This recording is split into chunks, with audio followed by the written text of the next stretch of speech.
Hello, friends. Welcome to the YOUnicorn Lens podcast, where we look at life with fresh eyes through the lens of infinite possibility. My name is Marcy. And I'm Joanne. Together, we will be dreamstorming and talking about co-creating with the universe in order to live the life of our dreams. Hello, Joanne.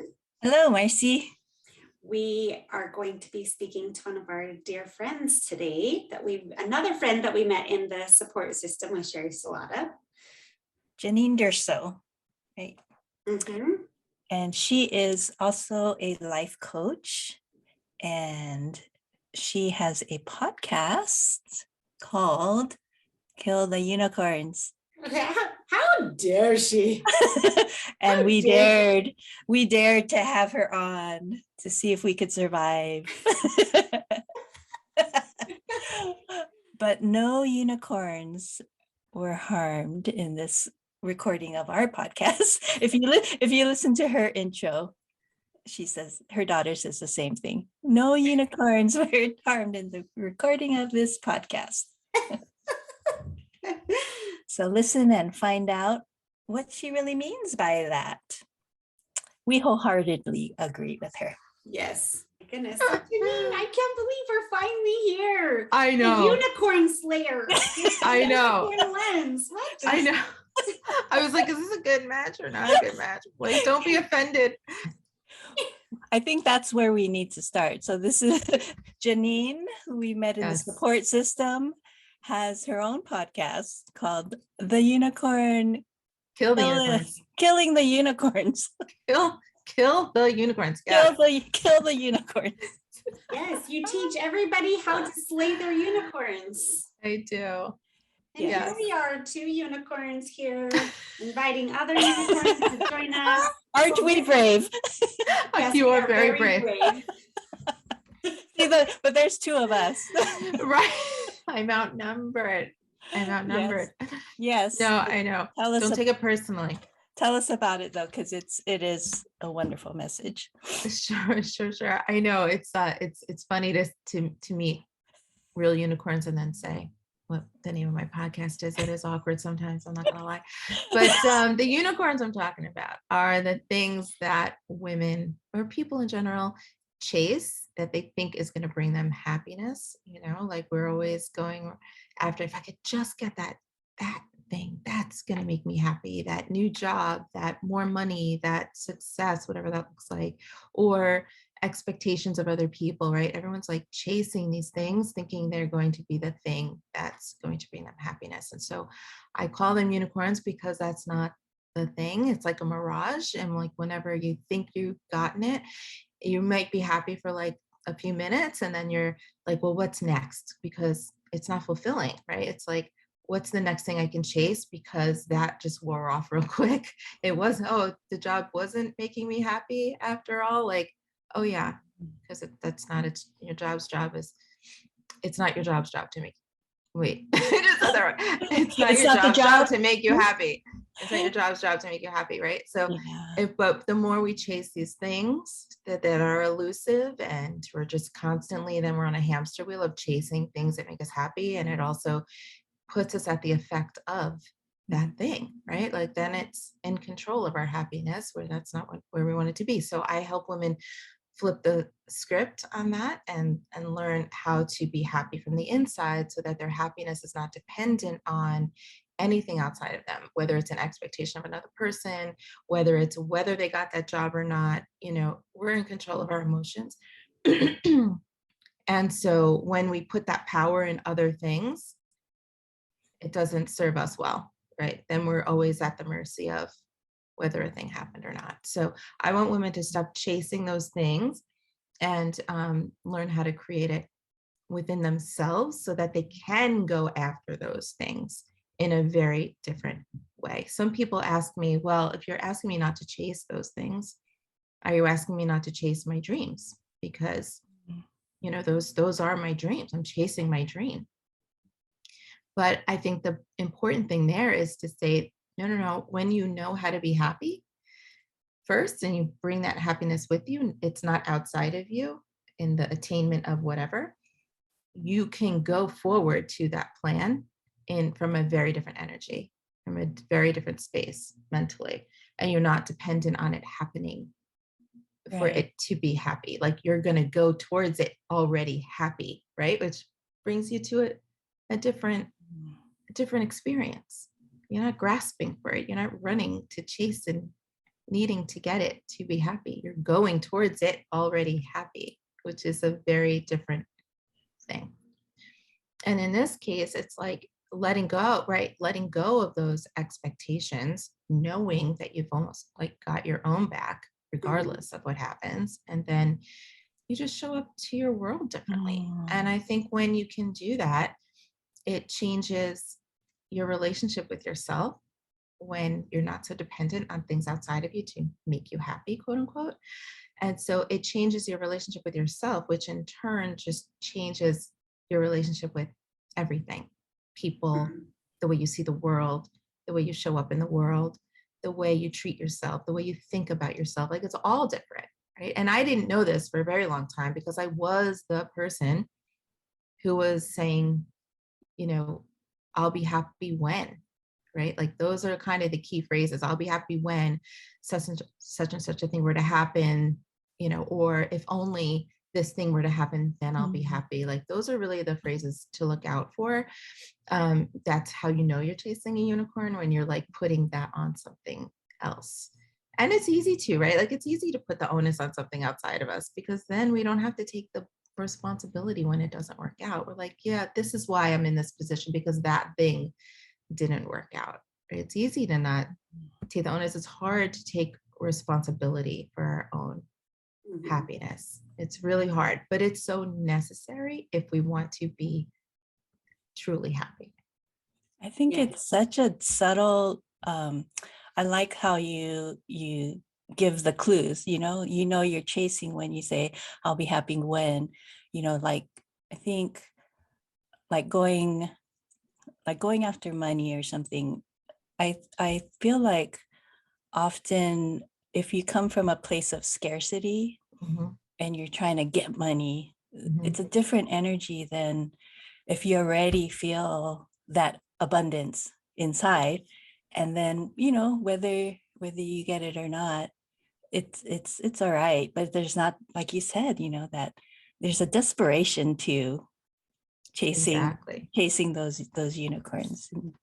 I 100%. That's exactly it. Like there's you feel the abundance first. Like people say, oh, I have to have a certain money to feel successful or whatever feeling. But if you feel that in you first, then getting to that place, you're gonna go there differently. Right? And it's not, you already know there's no there. Do you know what I'm saying? Like there's no there. Like I'm not gonna feel better when I'm there.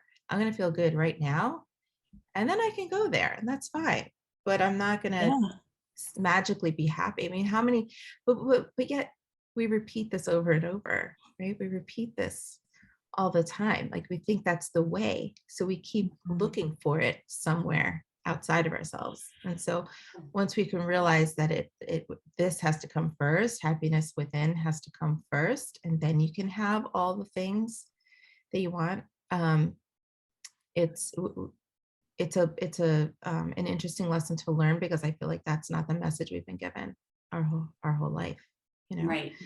So, you know, one of the things I was going to say before is like that was my situation too. Like I was really saying, I'll be happy when I don't have to, whatever, fill the blank, work this hard, when I can make more money, when I can quit this job, when my, you know, so and so doesn't say those things, or whatever, you know, whatever expectations of people. So it was almost like I could look at my life on paper, right? Like all the things on paper were great. I was like, oh, I work at this job, I make this amount of money, I have a child, I am married, I live in this wonderful town. Like if everything's so wonderful, why am I so miserable? Right? Like if that's because I'm chasing the wrong thing, like those are not might be the list, but that's not the list of the happy, right? Even, you know, and I say that and I know my kid's on that list and my husband's on that list, but you know what I'm saying? Like that's I have to be happy first for them it's not their job to make me happy. So I feel like when you expect it to come from these places, that it's never, that's not the right equation. So when you look at your list of whatever on paper, my life looks awesome on paper, but I was miserable. And so I had to really look at what is driving that. Like there's, people would look at me and be like, you have no reason to be miserable. Do you know what I mean? Like, how dare you? How dare you be miserable when look at your life?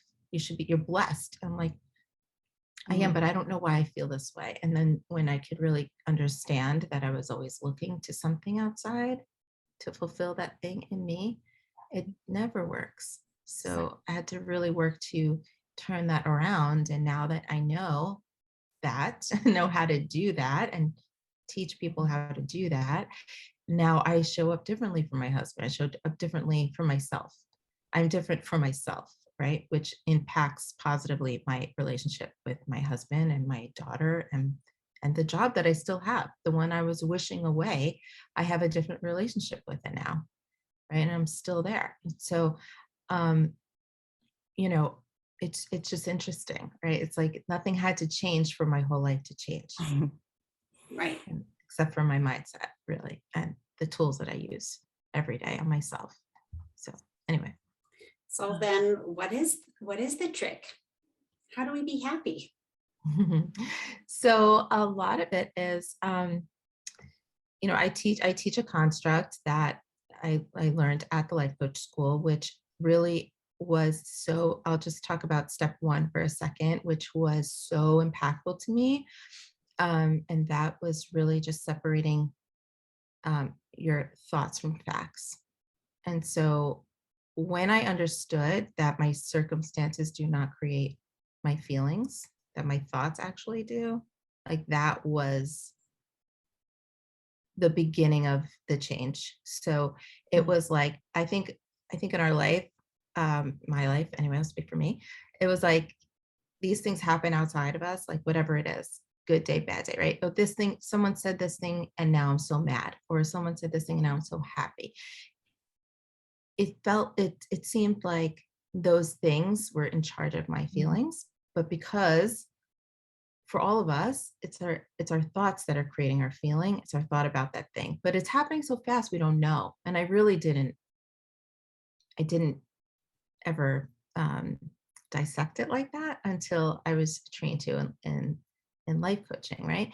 So seeing that and understanding the process of what's really happening, that it's not the thing outside of us that's creating our feeling, it's our thought about that thing, that was just huge. So for me to know, oh, it's not the job that's making me miserable or whatever, just using that as an example. It's what I am thinking about. So let me tap into what I am thinking, because not everybody would think the same thing. That's how we know it's just our thought. I'm making this mean. I'm making my job be miserable to me, right? My job's not, I am. And I was like, what? And I really rallied against that when I learned that. I was like, that's not how it works. Like if somebody says something, of course you're going to be mad because anybody would be mad. And you're like, oh no, it's because I thought about what they said that generated my own feeling.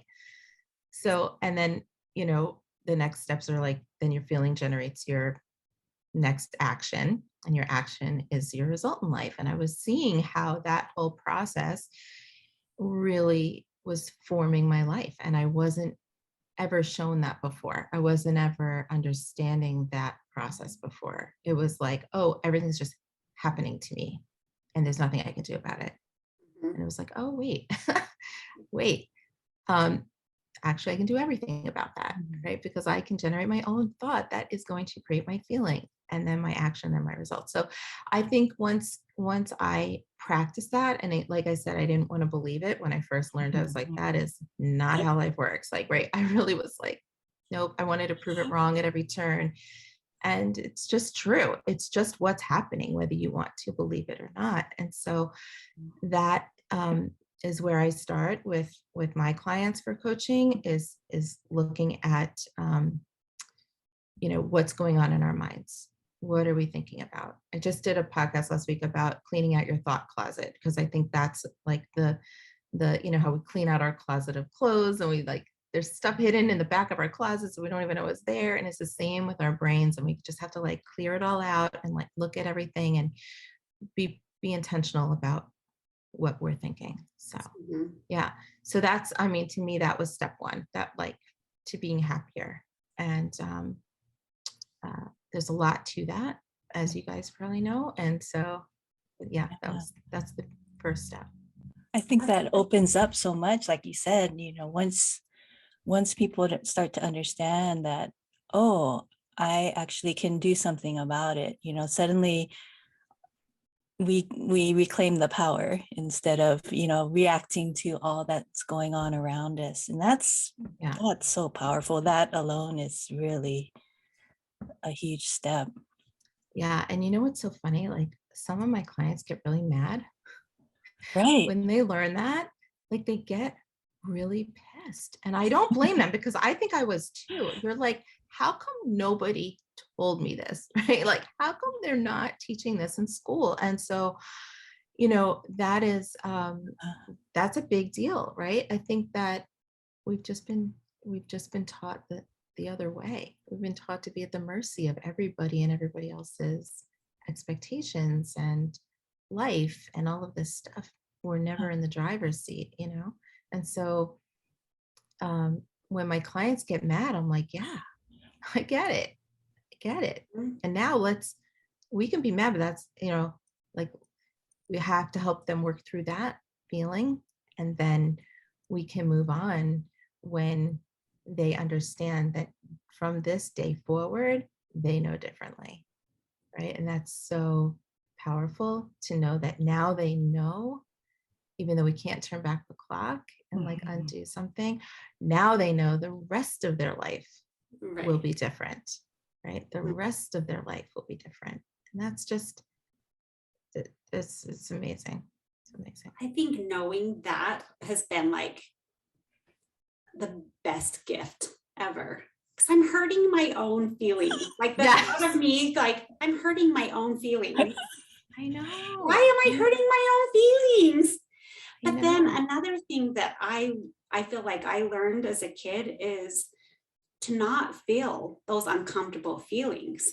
So then to just push them aside instead of knowing like it's okay for me to feel angry and to go ahead and feel the anger, because then the anger, if you allow it, then eventually the anger turns into, maybe sadness, and then you feel that until you feel neutral, and then it can start changing. I mean, just allowing that instead of pushing it away.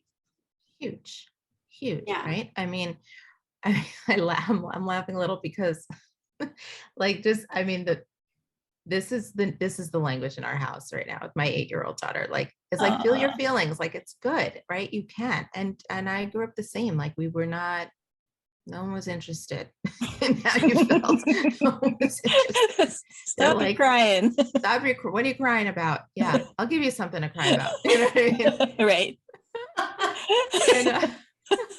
And here it's different. And I think that's tremendous. And I like to equate it to a beach ball, like holding a beach ball. It's like when you're pushing your feelings down, and you can hold that beach ball underwater for a few minutes, right? It's fine. It's like a little fun at first. So you just kind of like, it's pushing it down. It's over here.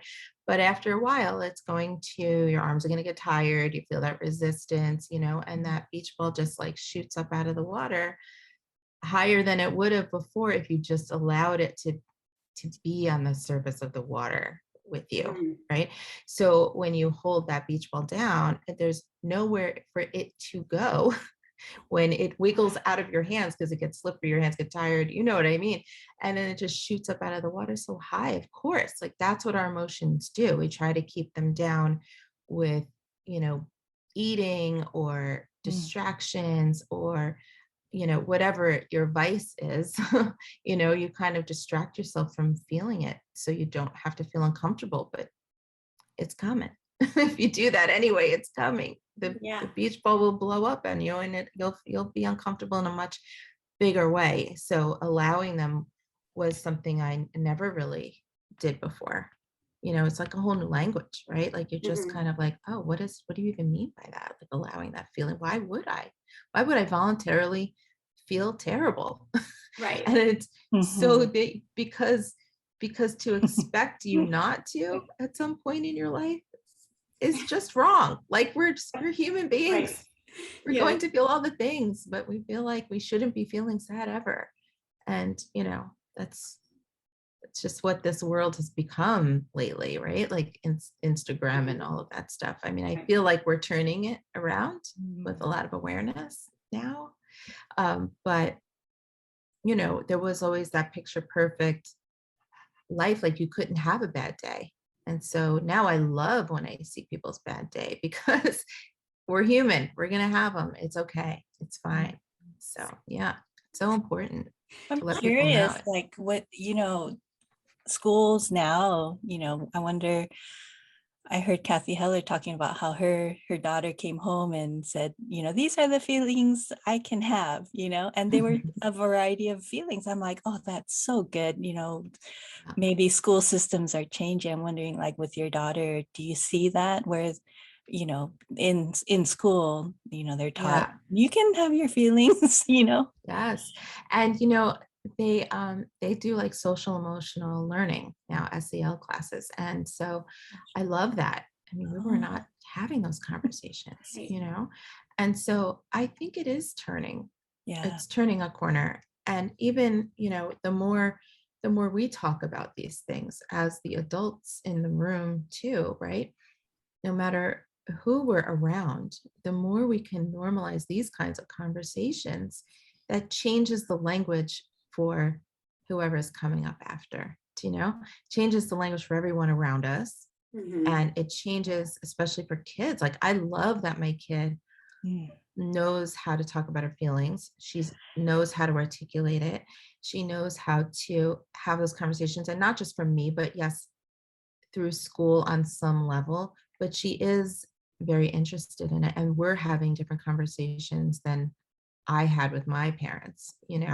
I never had these conversations that I'm Mhm. having with her. And that's not my parents' fault. That was the way of the world. Plus, I was the 11th of 12 kids. Like, there was a lot going on. No one's sitting me down to discuss how I feel today. Like, no one. So, you know, I love that the way of the world now is kind of moving towards a more aware um, uh, communication level with kids, with adults, everyone. We really need to talk about it all. So my kids will catch me every once in a while and say, "What are you making that mean?" Ah! That's what you think? What are you making that mean? Oh my gosh. Hilarious. Well, I will be real. Like, sometimes my kid does not want to go there, right? Like the other day, something a little traumatic happened nearby. And it was like there were ambulances and whatever. And she was like, oh my God, the little kids on the block were like, oh my God, what's happening? And so I was trying to like calm them, to give them like, well, there's a lot of um, help on the scene. So that's a good thing. Like, like whatever's going on over there, I don't know, but it seems like the right people are where they need to be. Right. I was trying, and she's like, she literally whispered because her little friends were nearby. She goes, Mom, sometimes you can just let the kids be scared. And I was like, okay, fair enough. Fair enough. Oh my I goodness. was like, and then she asked me to leave. But anyway, it was I was like, that's good too. Just giving you something else. If you need something else, I'm gonna go now. Goodbye. Oh my goodness. Oh my goodness, that's fun. Hilarious. So funny. So like, Oh yes, wow. any feeling is welcome. Well, so now that you know all of these things, these tools, do Yeah. you ever have a moment where you're so married to a thought that you need somebody to talk you out of a tree? Yes, all the time. Literally all the time. No, I mean, I love this. I love that you just asked me that, because it was even my own expectation, I think, at some point, where I felt like I shouldn't be having this, I shouldn't be mad about this thing, or I shouldn't be having these feelings or these thoughts, right? Like, I felt like I was not a good coach if I was also human. Right. But I'm like, oh no, I'm actually still human. This is great. Of course, I'm going to have these thoughts that I'm married to, and that I have a coach. I have more than one coach, and like in different ways, right? Like I consider Sheri and Kathy like coaches, and but I also have a coach I work with more one-on-one. And so yeah, I'm in that mode a lot. And sometimes I used to feel like that was a fail. Like, oh, I should know better, or I shouldn't be having that in the first place. Like in the beginning of coaching, like I was like, oh, I should know more than that. I coach people on this, I shouldn't be experiencing that myself. And that is just totally false, because we are always going to be human. Thank God. We are always going to have a human brain. Thank God. And coaches need coaches too, because it's easier to get help from someone else sometimes than to see your own. Like you can't read the label from inside the jar. Nobody can. And so I'm sometimes in the jar, and I'm like, I need someone else to help me see what's going on here. And so it's also funny that you said that, because a friend of mine last week, I think she thought that my husband and I no longer fight, because I'm a life coach, and like Solved. we should just solved, all the problems are solved. So I told her that we had this fight. I will say that our fights are a little different than they used to be, mostly only because of me. My husband does not know the construct with which I self-coach, so it's up to me, right, to manage my own mind. And sometimes that's easier than others. But what I'm saying is, like, I don't hold a grudge like I used to.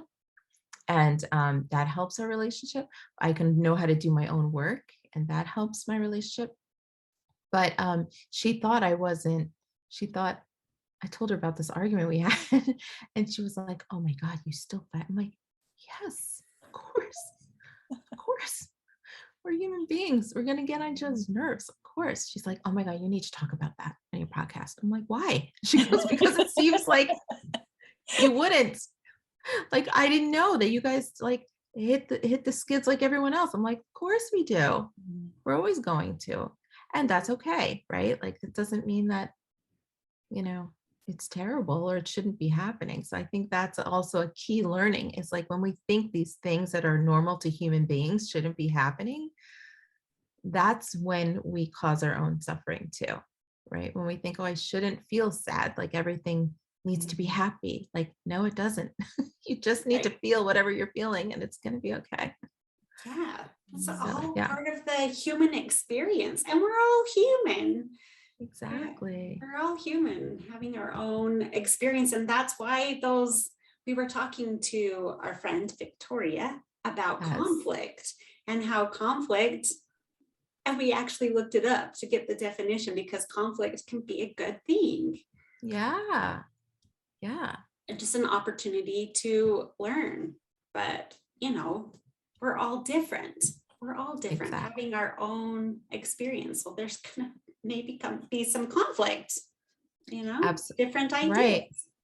Exactly. And I think that is one of those ways to be happier in your life, when you can expect that, and expect that things are going to be good and things are going to be bad. Mm-hmm. Things are going to be awesome with whatever relationships or anything in life, and things are going to be challenging sometimes, and that's okay. Like, that is the human experience, as you're saying.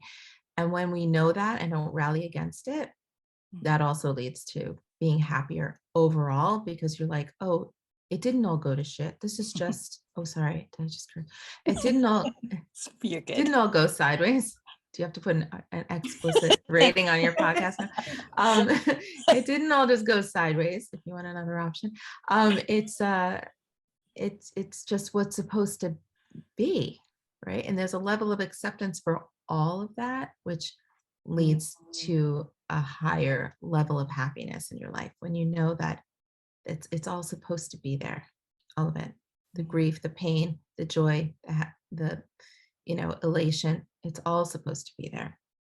Right. But we're so focused on, like, I must be happy all the time, I must never show someone that I'm not happy. That's when we're the most unhappy. Yeah. And I think, oh, so sorry, Joanne.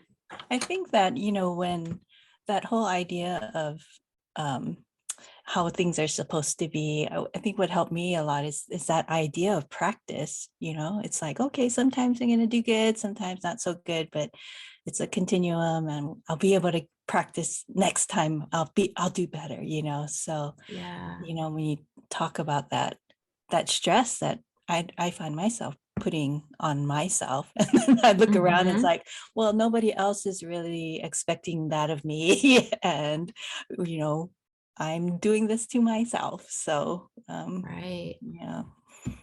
Yeah. The practice is I love that word Yeah.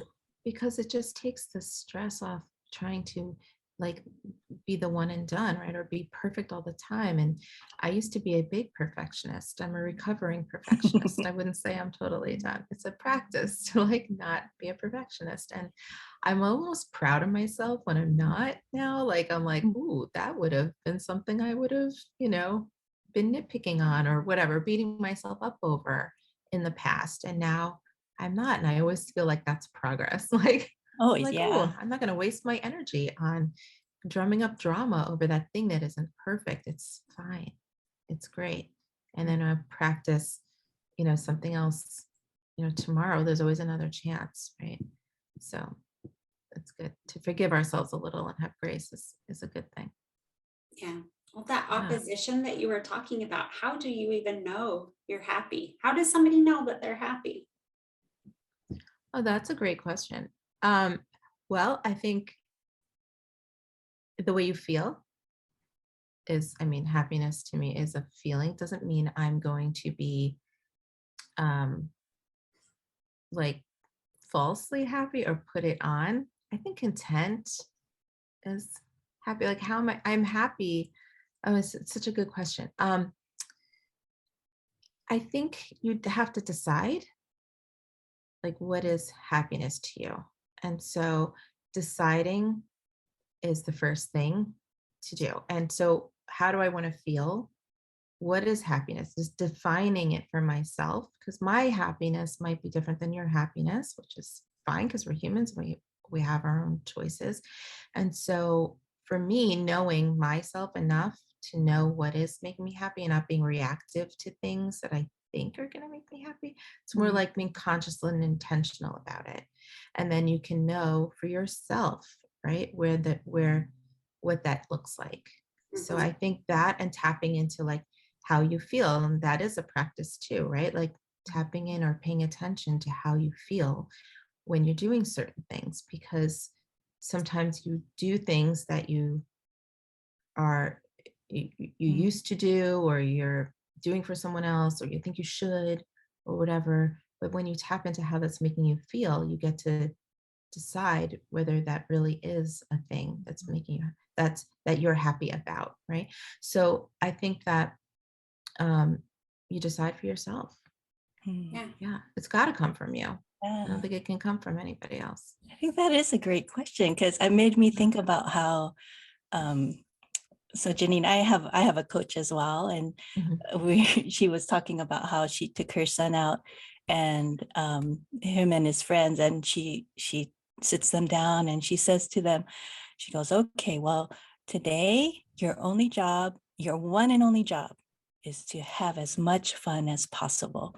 And after when she said that, I was like, oh my gosh, what a great focus, like have as much fun as possible. So in this realm, what's going to make it the most fun? And I think that would be the same thing for happy, like if you and it's going to be different, for everyone, but okay. And this is such a good conversation, because I feel like I've kind of, I need to focus a little bit and direct my thoughts. And it's like, okay, well, today, if my job was to be as happy as possible, what would my day look like? And from there, I have the choice. Yeah, you have the choice. It's based on your own thoughts about it. Yeah, because those thoughts are going to generate the happiness. I think that's so key. It's so interesting. I know it's a whole other topic of conversation, but it could be its own hour-long chat. But people's like quotient for happiness, like how much happiness they will allow themselves to have, right? Like, it's so interesting because I think I see and have heard in my own upbringing, well, you can't be too happy because then the shoe's going to drop, the other shoe is going to drop. And it's like, so you're almost protecting yourself from allowing yourself to be happy because you're like, oh no, but the other half is so terrible. So I'm not going to allow myself to be happy because at some point it's going to collapse, and I think that is so interesting. I was talking to a client about that the other day, and it was like, well, so right now you're just going to you're going to limit your happiness so that you don't feel, so you're going to like voluntarily feel bad now so that you don't feel bad when the other shoe drop, right? Like you're feeling it ahead of time, right? Like as we say. So, but it's so interesting that if it's like, oh, if you can accept that the shoe is probably going to fall because, there's ups and downs, right? If you accept that a shoe will fall at some point, will that still hold you back from being full tilt happy right now in this situation? And it's so interesting because she couldn't even allow herself to do that. And so I find that a lot of us do that. I used to do that too. Like I wouldn't allow myself to feel beyond a certain point because you're like, get nervous. It's like heights, right? Like, it's like, oh, I'm going too high. I'm going too high. I better hold on something tight because I'm going to fall. And it's like, well, if you could just allow yourself that freedom to feel that feeling, allow that feeling of happiness and like allow that feeling of like light and free. I mean, that's so expansive. And yes, you might feel the opposite feeling at some point in the future, and you will also allow that feeling and feel free in that, right? And then you're free. You're not shackling yourself now for later, like it's all supposed to be there, and it's all like this beautiful experience. And I think that's, when we can really understand that part, I'm just going back to your question originally, Marcy, of like, how do you know when you're like that? Just that, how do we be happy? That is one of the ways you be happy. You just allow all of that to be. Yeah.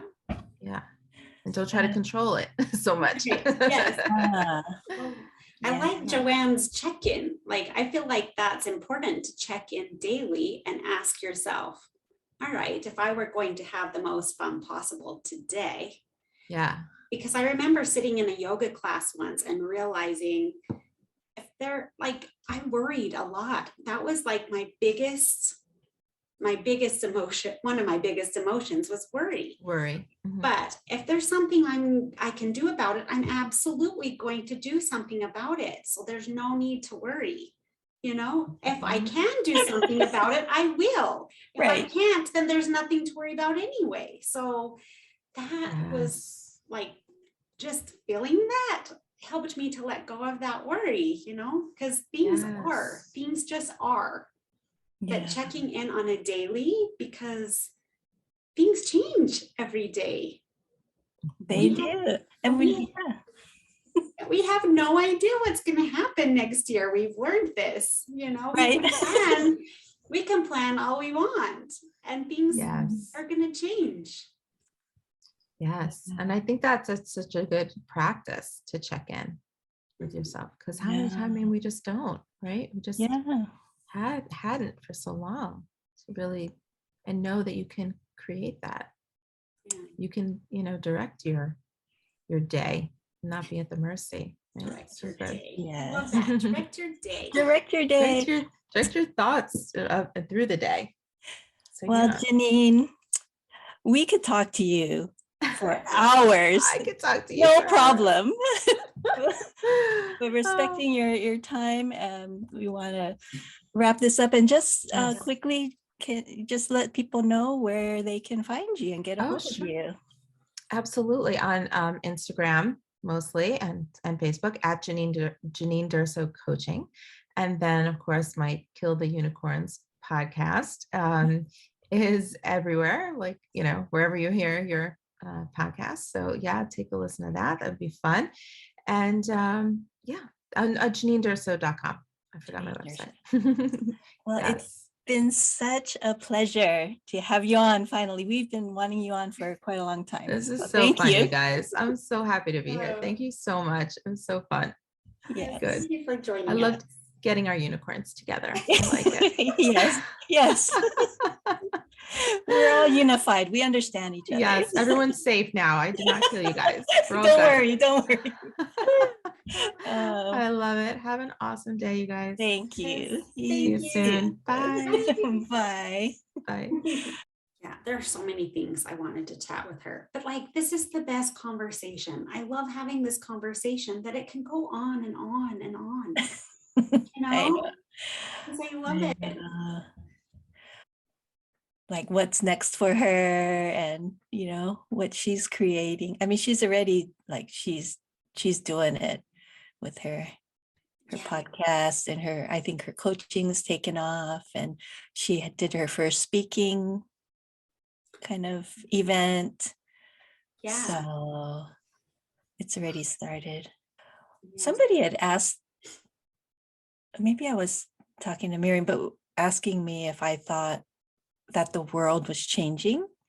And I kind of had a hard time answering that, because I was wondering if it was just because of the groups I'm in, that I Mhm. see it everywhere, Yeah. right. or is the whole world, is it really shifting?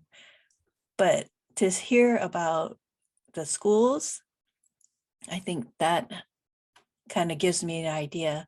Oh, I guess it is shifting, Mhm. and I don't know. It feels good. I have had this conversation with others before too, that same question, what's changing? Kind of like when you go buy a red car, and then all of a sudden you see a car. When I was looking at buying a Jeep, and then my whole neighborhood is full of Jeeps, where I didn't see that before, but it's right there in front of my face. Yeah. So when I talk to people, I do have some people that I know that feel like this is the worst that the world has ever been. Yeah. And I think that's where it is, right there. When you're looking for something, you're gonna find it. Yeah.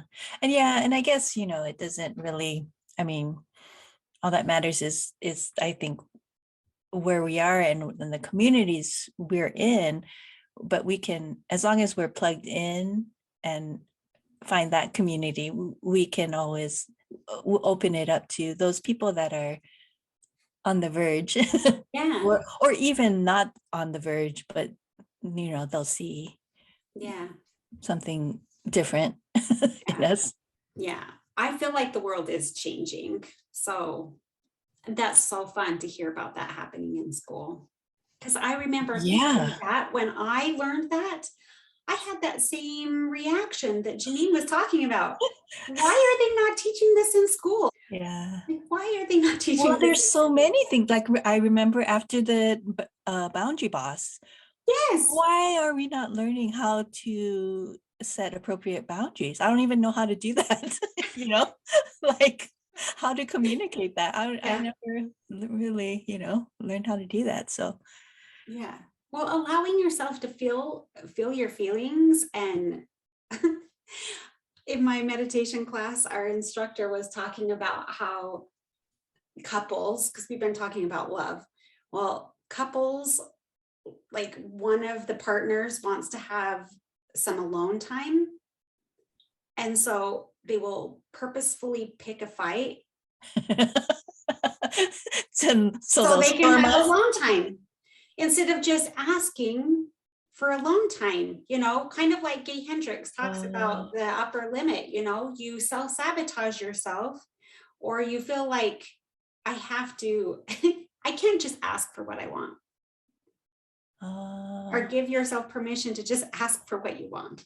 So that is kind of subconsciously people do that? Yeah, pick a fight. Just like the upper, pick a fight, but really you just want alone time. So then you get frustrated and you fight. Yeah. And then you get your alone time instead of just asking for what you want.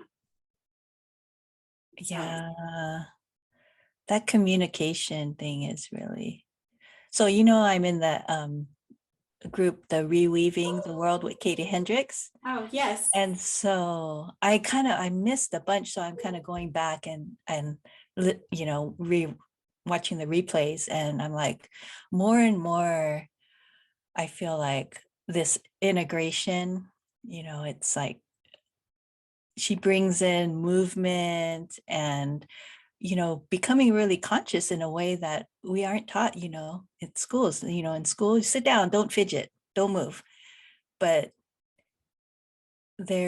she mentioned a book called The Extended Mind.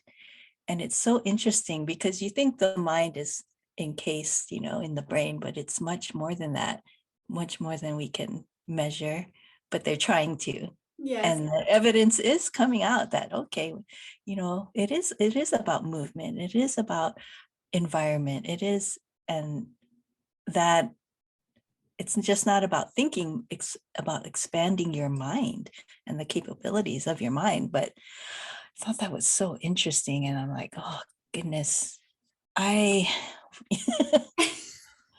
so much stuff to learn. And yeah. So much goodness. Ugh. Well, it's always a pleasure, Joanne. Yes, Marcy. Well, enjoy your day. Yeah.